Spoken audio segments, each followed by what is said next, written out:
He finds himself in the archives learning from this. And Yah said that. We had that conversation where we're sitting there. You had left for a trip down south. Just light that shit in the house, right? That was our little... So I'm in the office. We're having a smoke. And it was just me explaining like lyrics in hip-hop and how quick they speak. But, you know, the actual soulful tenets of it. And he was literally saying to me, he's like, I can't even hear it. I'm like, you can't hear that beautiful lyric where it's saying, like, I love my niece and my nephew as if they're a seed of my own? Right? And I resonate with that because I now have a niece and a nephew. So it just came to this point in the conversation where he's just looking at me and he goes, and now you're teaching me. Do you know how fucking earth-shattering that is for somebody that has such a confounding belief in building world structure off of the foundation of the certainty that you are what you are, you know? And then he says, you're teaching me? So I go outside, I look up to the sky, I'm praying to God, and I'm like, alright, if that's him in the flesh, you in the flesh type deal, the soul, and whatever, then who the fuck is he to me? Right? And he's like, that's your father, it's your dad, right? Your dad. Like on a personal level. And then you fast forward where I would tell him certain things that... Because I would hear from you, like, oh, Yah does this. And I go, I do that. I've never told a soul. I'm like, but I do that. And when I told him about it, he goes, it's the same soul. What are you talking about? I get it. The soul in creation, like Asherah, the female soul that comes from the 90% dark matter, it is Yahweh. It's all makeup of Yahweh. But, hold on here, pal. Right? So then you go down the other route, leading up to all the shit that happened to me. Yeah, there's such thing as manifestation, and there's such things as that, but it's only in your temporal field. It's only around you. You can't affect the free will of others, and if you do, you're essentially siding with that master-slave mentality, that these people are just life forces to adhere to your whim of wants and needs, right? Never did I ever go down that path, but I started realizing, no, you literally cannot affect manifestation in other people's lives. Okay? You can't affect them in your circumference to, you know, be a proponent to your manifestation of desires. Yeah, but doing that, that's adversarial shit. That's not co-creator. That's you being a dick. So understanding that to a T, and then Yah saying, you know, you're living in the mind of Jesus, a dream. And if that baby wakes up, big uh-oh, right? So I have that experience, and I start catching on to the fact that, you know, what I'm thinking, paying attention to, is having an effect outside of me, right? And I ask you, I'm like, da-da-da, and he tells me straight up, he's like, because you're causing it to happen. You're making it happen.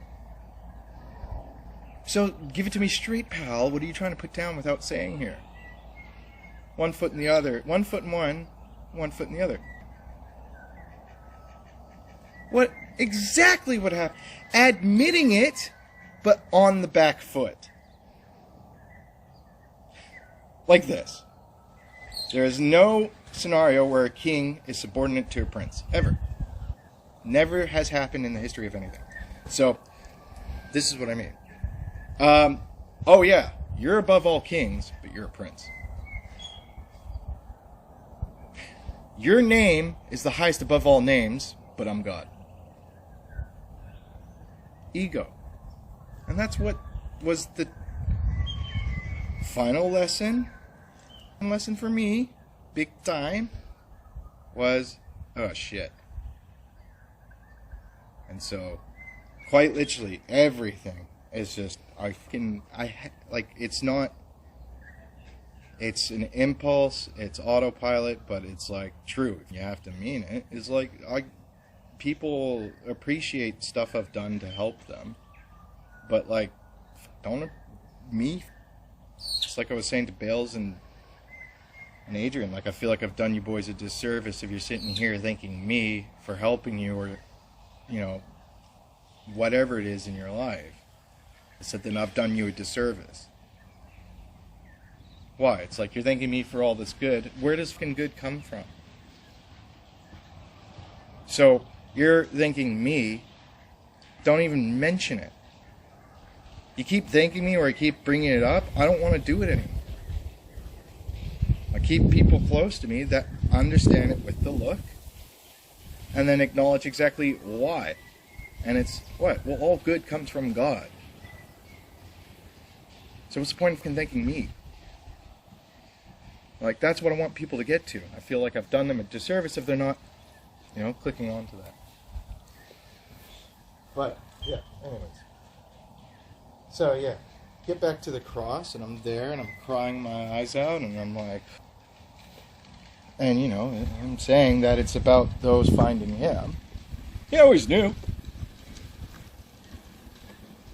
Always knew. But after that experience, I'm at the cross, and I'm saying, you found me.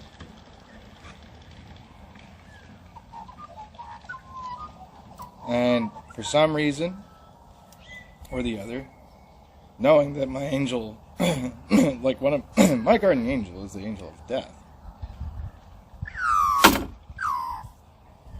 And so,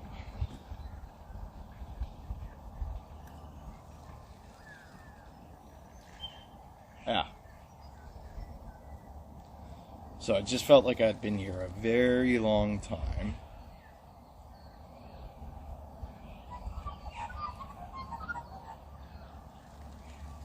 And it was like, yeah, God came down to, not so his son would find him, he knew that was going to happen.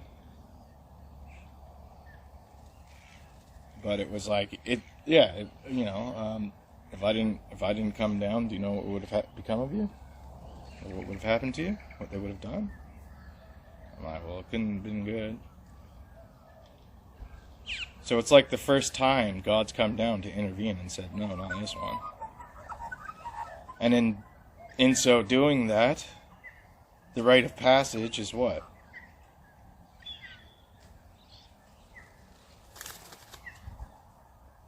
I always said to people, I'm like, it's like that movie in Legion where you got Michael and Gabriel. And Michael's like, da-da-da-da, because that's what God wants. And Gabriel's like going against God's orders. Gabriel and Michael fight it out, and God protects Gabriel. And Michael's like, and Gabriel said to him, he said, sometimes God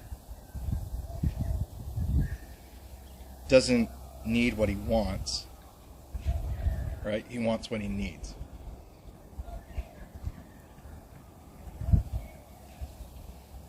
And that's what I felt like I was doing. Torn between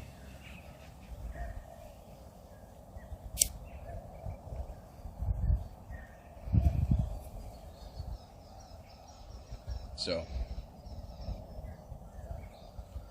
it's a bit of a shit souffle for everybody that spent all their years in occultism and all that type of stuff, because you can't get to where I'm at by going down any of the paths that they went. And they can't repeat my path. I can never obtain the perspective. So that's what it's all about.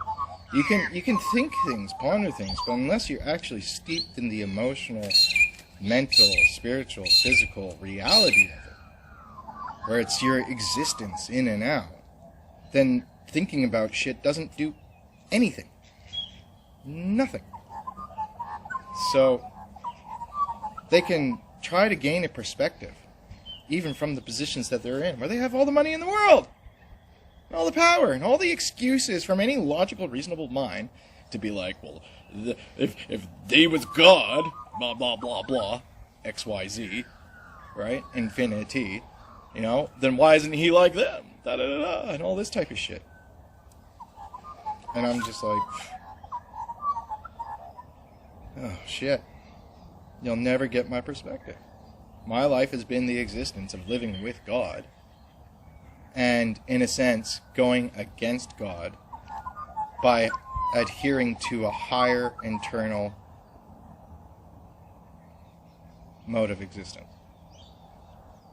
Not letting anything come in between, no matter what you've shown me, what you've done, not letting anything come in between what is truly, cosmically, universally, God, right, wrong. And that's why the day that he passed was the day that I had finally uttered the words and believed it. And I said, everything I've just been witnessing, that's not God.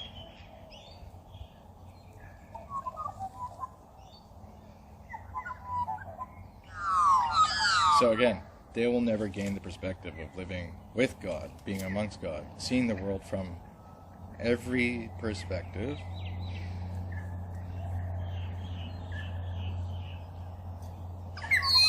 And Monty Python had it correct. It's a bowl of shit when you look at it.